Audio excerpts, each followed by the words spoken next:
Washington, D.C. Alexis used a valid temporary ID to get into Building 197.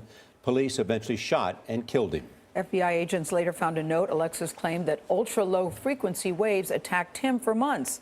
Now, in an interview that you will see only here on CBS This Morning, Vicente Arenas sits down with his sister, Naomi Alexis. Vicente, good morning. Good morning. Naomi said her brother had a dark and dangerous past, a past so haunting that Naomi and her sister weren't surprised when they found out that Aaron was the shooter. About 2 o'clock in the afternoon, someone called her cell phone and said, would you like to make a statement about your brother? And your thought at that time?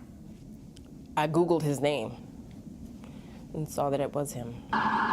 It was September 16th of last year when Aaron Alexis went on a shooting rampage at the Washington Navy Yard. 12 people were killed and several others were wounded before officers shot the 34-year-old contract worker. His two sisters, including Naomi Alexis, heard about the shooting on the radio and had a feeling their brother was involved.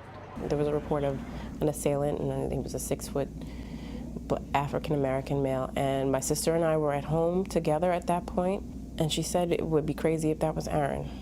Naomi believes Aaron suffered from severe mental problems that started when he was an adolescent. She says he would violently beat her when she was just 12 years old. It was unprovoked a lot of the time, and a lot of time it was just over silly things, like I spoke while he was on the phone, so he would, punch me in the face or hit you hard. Oh yeah, I mean, I was swelling. The pain never went away, and even in death, she continues to run from him.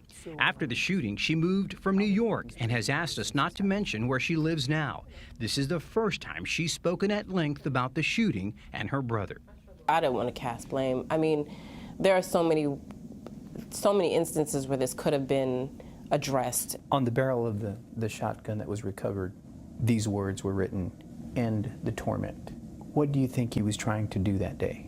I think my brother was suffering. I think he was scared. He called the police and said, they're making all this noise. His statements to police didn't surprise her. When he was a teenager, she says he'd lock himself in his room blasting music for hours. Then came stories of torturing pets. In 2004, Aaron was arrested in Washington State for shooting out the tires of another man's vehicle. According to the Navy, Alexis was cited for misconduct at least 8 times. Over the years, Naomi told her family he needed to see a doctor. I would have violent, tearful outbursts and try to get my mom to be like, this is not right, this is not supposed to be this way. But Aaron's actions were something the family just didn't discuss. And do you think that perhaps there was a sense of shame?